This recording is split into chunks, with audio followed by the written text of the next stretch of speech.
नमस्कार बच्चों, मेरा नाम निर्मल कुमार गुप्ता, मेरे साथ हैं सुशीला चौधरी।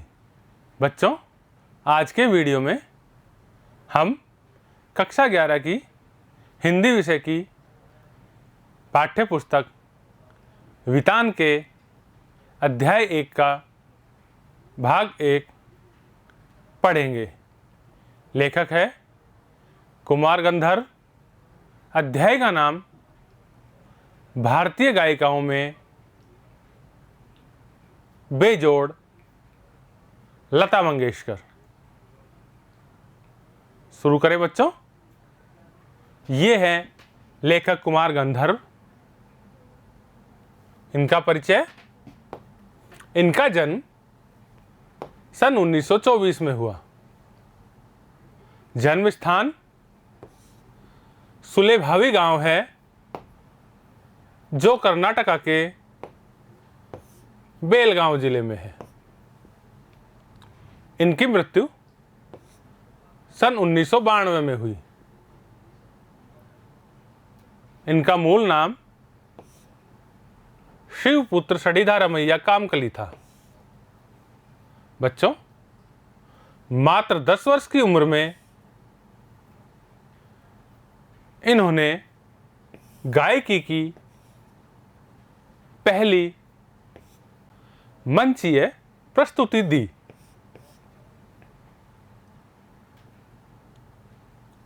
पाठ का सारांश। बच्चों, प्रस्तुत पाठ के लेखक कुमार गंधर्व ने सुर साम्राज्ञी लता मंगेशकर की अद्भुत गायकी पर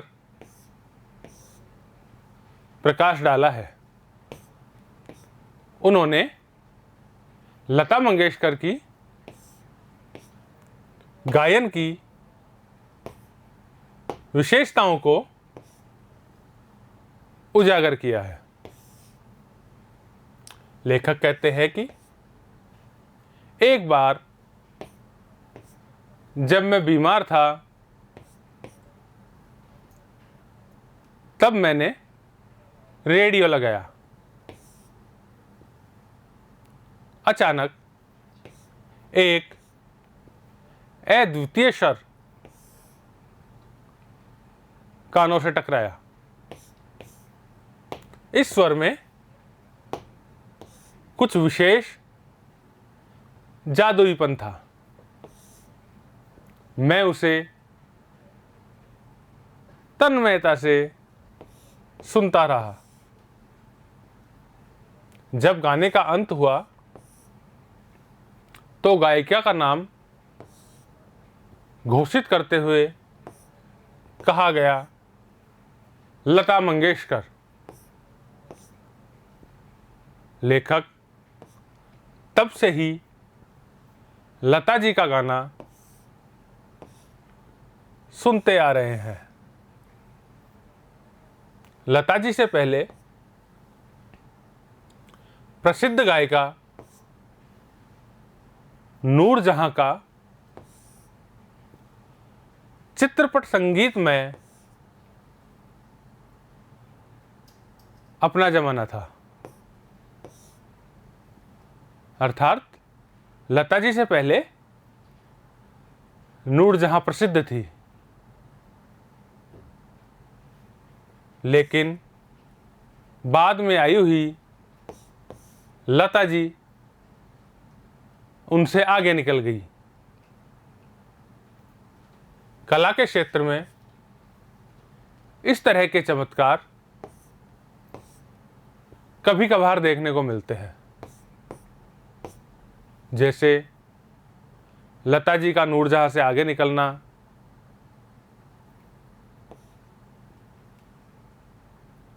ख्याति प्राप्त सितार वादक विलायत खां अपने पिता की तुलना में बहुत आगे निकल गए थे। लेखक का स्पष्ट मानना था कि भारतीय गायिकाओं में लता जी के मुकाबले कोई गायिका हुई नहीं। लेखक के अनुसार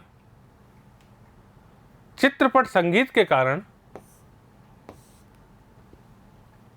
लोगों को मधुर स्वर की समझ हुई है तथा कहा जा सकता है कि लता का सामान्य मनुष्य में संगीत विषयक अभिरुचि पैदा करने में बहुत बड़ा और महत्वपूर्ण योगदान है। अर्थात लता जी ने संगीत को आम जन में प्रसिद्ध किया। लेखक आगे कहते हैं कि एक सामान्य श्रोता को जब शास्त्रीय गाने और लता जी के गाने में चुनाव करने को बोला जाए तो वह निश्चित ही लता जी का गाना पसंद करेंगे।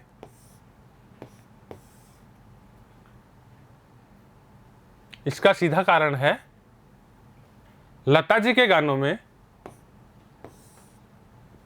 गानपन होना। गानपन का आशय गाने की वह मिठास, वह मधुरता है जिसे सुनकर श्रोतागण मस्ती से झूम उठे।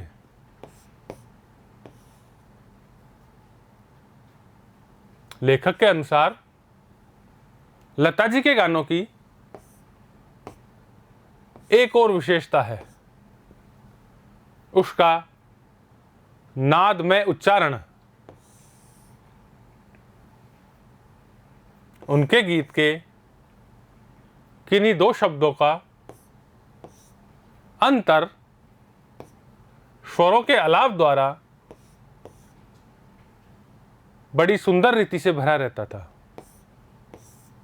और ऐसा आभास होता है कि वे दोनों शब्द विलीन होते होते एक दूसरे में मिल जाते हैं। लेखक कहते हैं कि लता जी का गाना सामान्यतः ऊंचे स्वर में रहता है। गाने में संगीत दिग्दर्शक उसे ज़्यादा से ज़्यादा ऊंचे स्वर में गवाते हैं। इस कारण उनके गानों की गति तेज होती है। लेखक के अनुसार शास्त्रीय संगीत की उत्तम जानकारी चित्रपट संगीत गाने वालों को होना जरूरी है और यह लता जी के पास निसंदेह है। लेखक के अनुसार शास्त्रीय संगीत की विशेषता उसकी गंभीरता है तथा चित्रपट संगीत की विशेषता उसकी सुलभता और लोचता है। चित्रपट संगीत का ताल प्राथमिक अवस्था का ताल माना जाता है, जबकि शास्त्रीय संगीत में ताल अपने परिष्कृत रूप में पाया जाता है। लेखक कहते हैं कि लता जी के एक एक गानों में संपूर्ण कलाकृति निहित होती है। उनके गानों में स्वर, लय और शब्दार्थ के त्रिवेणी संगम का अस्तित्व होता है। आगे लेखक कहते हैं कि संगीत के क्षेत्र में लता जी का स्थान अव्वल दर्जे के खानदानी गायक के समान ही मानना पड़ेगा। लेखक कहते हैं कि चित्रपट संगीत का तंत्र ही कुछ अलग सा है। यहाँ नव निर्माण की बहुत गुंजाइश है। आगे लेखक कहते हैं कि ऐसे तो कई पार्श्व गायक और गायिकाएं हैं, पर लता जी की लोकप्रियता इन सब से कहीं अधिक है।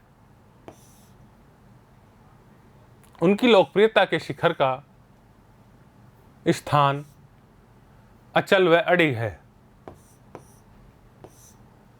ऐसा कलाकार शताब्दियों में शायद ही एक पैदा होता है। इस प्रकार इस अध्याय में लेखक ने भारतीय संगीत की सुर साम्राज्ञी लता मंगेशकर के गायन की विशेषताओं का वर्णन किया है। बच्चों, ये था इस अध्याय का सार। इसे आप वीडियो में बार बार देखें, समझें और याद करें। धन्यवाद।